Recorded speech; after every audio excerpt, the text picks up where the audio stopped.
अस्सलाम वालेकुम नाज़रीन, क्रॉनिकल टाइम न्यूज़ में आप सभी का खैर मकदम है। मैं हूं नाज मिर्जा। आइए देखते हैं आज की अहम खबर।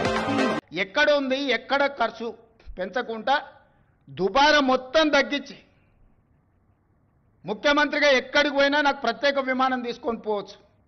ప్రత్యేక విమానం కాదు కదా, మామూలు విమానంలో కూడా ఎకానమీ టికెట్ కొనుక్కొని పోతున్న, విదేశాలు పోతే కూడా ఫస్ట్ క్లాస్ ఏది కావాలన్నా ముఖ్యమంత్రికి ఆ హోదా ఉంటుంది. నేను ఆ టికెట్లు కూడా కొనుక్కోవడం లేదు, చాలా నార్మల్ సామాన్య ప్రయాణికులతో నేను ప్రయాణం చేస్తున్నా. ప్రతి దగ్గర మా ఖర్చులను తగ్గించుకొని నియంత్రించుకొని నేను ఎవరికి చెప్పలే ఈరోజు వరకు. ఎందుకు చెప్పలేదంటే అదేదో చెప్పుకుంటే గొప్పలాగా ఉంటే బాధ్యతగా భావించి దుబారా తగ్గించి ప్రజలకు చేయగలిగింది చేసి ప్రభుత్వ ఉద్యోగస్తులకు మొదటి తారీఖు నాడు జీతం ఇవ్వకపోతే ఆ కుటుంబాలు ఎట్లా నడుస్తాయని నేను ముఖ్యమంత్రి పదవి చేపట్టిన నా నుంచి రామకృష్ణారావు ఏది ఏమైనా అక్కడ సూర్యుడు ఇక్కడ మొలిచినా మొదటి తారీఖు నాడు మన ఉద్యోగస్తులకు జీతాలు ఇవ్వాలని ఈ 16 నెలలు మీకు జీతాలు ఇచ్చిన మీరే కదా ప్రత్యక్ష సాక్షి. గతంలో మీకు ఏం కావాలన్నా విడతల వారిగా మీ జీతాలు వచ్చేది. మరి ఇవాళ మీకోసం పనిచేస్తున్నా, ప్రజల కోసం పనిచేస్తున్నా, మీరు వేరు, మీరు మేము అందరం కలిస్తేనే ప్రభుత్వం. నేను స్పష్టంగా ఉద్యోగ సంఘాల నాయకులకు చెప్పదలుచుకున్నా, మీరు వేరే మేము వేరే కాదు.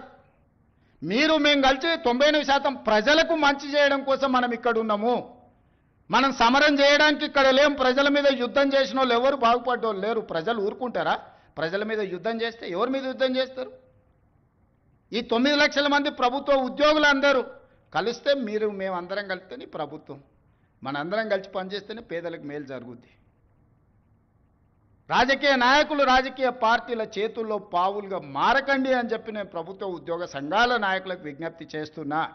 రాజకీయ నాయకులకు ఉంటుంది ప్రభుత్వాన్ని అస్థిరపరచాలని, ఈ ప్రభుత్వాన్ని బద్నాం చేయాలి, ఈ ప్రభుత్వం సాఫీగా నడవద్దని కొన్ని రాజకీయ పార్టీలకు ఆ నాయకులకు ఉంటుంది. మీరు వాళ్ళ ఉచ్చులో పడి వాళ్ళ చేతుల పావులుగా మారి, వాళ్ళ చేతిలో చురకత్తులుగా మారి ప్రజల గుండెల్లో కూర్చాలనే ప్రయత్నం చేస్తే అది గాయమవుతుంది తప్ప దానివల్ల ఏం లాభం లేదు.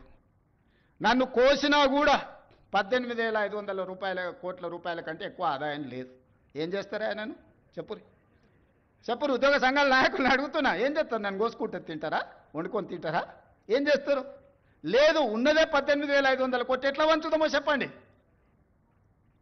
ఏది ఆపమంటారో చెప్పండి. వృద్ధాప్య పెన్షన్లు ఆపమంటారా? ఉచిత కరెంట్ ఆపమంటారా? షాదీ ముబారక్ ఆపమంటారా? ఏ ఆపమంటారో చెప్పండి. ఏది ఆపుతారో ప్రజలకు చెప్పండి. అయ్యా మీది ఆపేసి మేము బోనసులు తీసుకుంటాం, మేము జీతాలు పెంచుకుంటాం, మేము అన్నీ మేము దినంగా మిగిలితేనే మీకు ఇస్తామని రైతు ప్రజలకు చెప్తా అంటే చెప్పండి. బహిరంగ సభ ఏర్పాటు చేద్దాం, 10 లక్షల మందిని చేస్తా. ఉద్యోగ సంఘాల నాయకులు మాట్లాడండి, మేము ఈ చిట్టి ఇచ్చిన ముఖ్యమంత్రికి దీని ప్రకారం పరిపాలన జరుగుతుంది అనేది ఇదొక మార్గం. లేదంటే 100 రూపాయలు ఉన్న పెట్రోల్ 200 చేద్దామా చెప్పురి. 30 రూపాయలకి ఇచ్చే బియ్యాన్ని 60 రూపాయలు చేద్దామా చెప్పురి. పప్పు ఉప్పు చింతపండు బెల్లం ధరలు 2 చేద్దామా చెప్పురి. ఏది పెంచుదామో చెప్పుండ్రి. ఎక్కడ ధరలు పెంచుదామో చెప్పుండ్రి.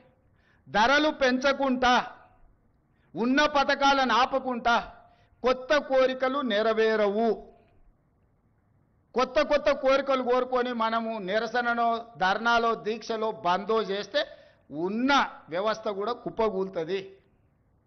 ఉన్నది కుప్పగూల్చుకుంటే ఇంకా మళ్ళీ తిరిగి తేరుకోవడానికి కూడా ఇంకేం లేదు. ఇంకో దివాలా రాష్ట్రంగా మనం మారుతాము.